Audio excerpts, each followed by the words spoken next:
All right, YouTube, today we're going to talk about something that has been increasingly popular with a lot of my questions that have been coming in, and that is how to burst through a stall in your weight loss. So if you've got to a point where you've been losing weight but not really so much anymore and you're trying to figure it out, I am going to help you do it the right way. And by the end of this video, you don't have to buy any extra shit. You don't have to do anything more. This will be enough for you to execute the next steps on your own without purchasing anything. So there's no scam. By the end of this, you'll be ready to go. All right, let's get into it. Foremost, before we talk about anything else, we need to talk about how did you get there in the first place? And if that was in the form of a fad diet, I'm not hating, but if it was in the form of a fad diet like keto, carnivore, intermittent fasting, etc., chances are you lost the initial portion of the weight. That big chunk of weight came off because you were just eating less as a caloric maintenance, or caloric intake was a lot less than it normally was. And by just changing your lifestyle, you lost the weight. But here's the problem. Now you don't have a map as to how you got there. You just got there by switching to this new diet. Now you have no idea how many actual calories you're taking in per day. And that's where we have to get more precise and more specific.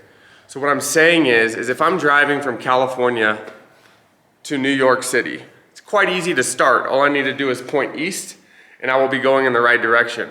But as I get closer and closer and closer to the goal, I'm gonna need a roadmap of some kind. I'm gonna need a destination. I'm gonna need to know what turns to make, etc. So that is an issue. If all you did was switch to keto, switch to carnivore, there's your problem. You don't know what your energy intake is, and now you've stalled because the guesswork is exactly that. It's just guesswork. So first, we need to figure out how much you should be taking in at this point based on your goals.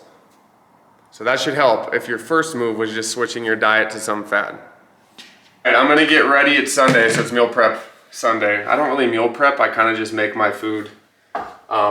Giant hunks of protein, basically, a lot of protein, and then I make my carbs fresh because I don't like reheated potatoes and rice. So I just cook my protein ahead of time. So if that helps any of you out, that's the way I like to do my meal prep. Now, I think the next topic I want to cover the most, that I see the biggest mistakes happening in, is I see people trying to out-exercise their plateau. And that is a horrible, dangerous, horrible, and just downright unhealthy method of trying to burst through a plateau, working harder. Now let's get into why. I need you to know that exercise, most importantly, should be in the form of trying to build muscle, trying to make yourself healthy, trying to keep yourself mobile and strong in life. And if building tissue and muscles is a part of that, great. But here's the problem.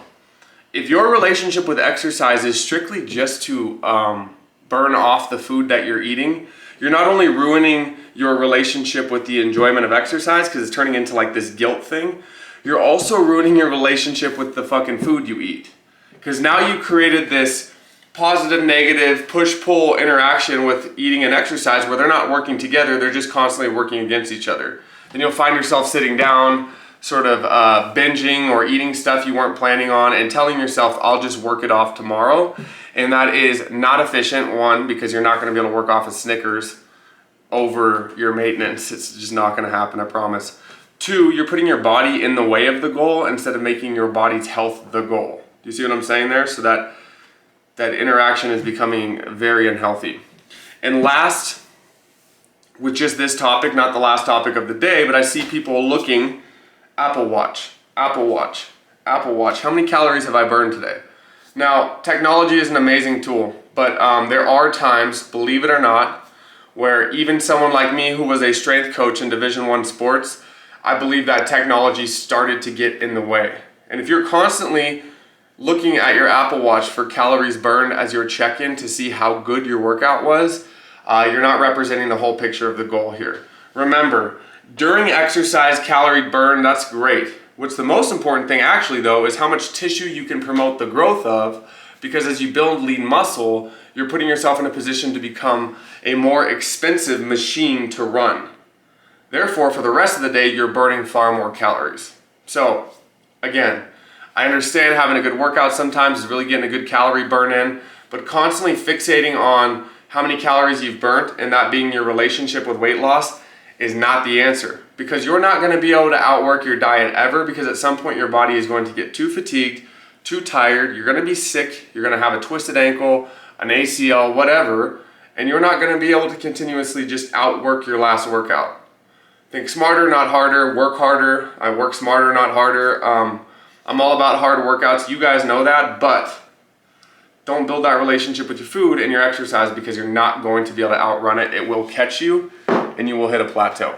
I'm gonna get back to meal prepping. I hope that was a good tip number 2. Fresh haircut. Oh, what a goofy animal. Now this next one is going to blow your mind. And it's gonna be confusing the first time you hear it, but I promise you, this last tip is something that more people could benefit from. Now, people get started in their weight loss journey, say you're tracking macros or you are tracking calories. Therefore, the first rule doesn't really apply to you. The first thing they do is they put themselves in a deficit. Now we know a caloric deficit, and if you don't know a caloric deficit, I'll make it quite simple. It takes a certain amount of energy to run your body. That's what your metabolism is. That amount of energy it takes to just keep your body where it is, same weight, same function every single day. And that amount of energy can be measured. Once you measure it, if you eat less than that, then your body has to use body fat as energy. Other things as well, glycogen, but it's gonna have to use some of your body fat as energy because you're not eating enough to hit your maintenance. You will start breaking down and creating a lot of fat breakdown in your body through that nice little deficit that you've created. But here's the issue. As someone goes from, let's say 300 pounds all the way down to 190 pounds, that margin for how much their deficit can be becomes smaller and smaller and smaller. Because as you lose weight, as you lose size, you don't have as much body fat to use as energy. So what people do is they start dropping their calories lower and lower and lower. It makes sense, right? In theory. You go, well, now, you know, my maintenance for what it takes to run my body is much lower because I'm not as heavy anymore. So I need to drop my caloric deficit lower and lower, and now you get to a point where you're eating 1,200 calories a day and you're not losing weight. Why is that? Well, your body doesn't really like being put in this traumatic metabolic environment where you're eating so little energy, it's tired, it's fatigued, it's not really functioning at a high burning rate. You know, you're not really using a lot of energy to also try to build tissue, and you get to this weird metabolic stasis where even dropping the calories doesn't really help you much because you've done so much damage. Your metabolism starts to sort of really swoop, for lack of a better layman term for it. So what I want you to understand is, in this situation, it's actually going to behoove you to do the opposite. I believe that as you have more body fat in your body, the deficit should be much, much larger. So let's say you weigh 300 pounds. I have you eating 2,000 calories a day and you'll lose a ton of weight.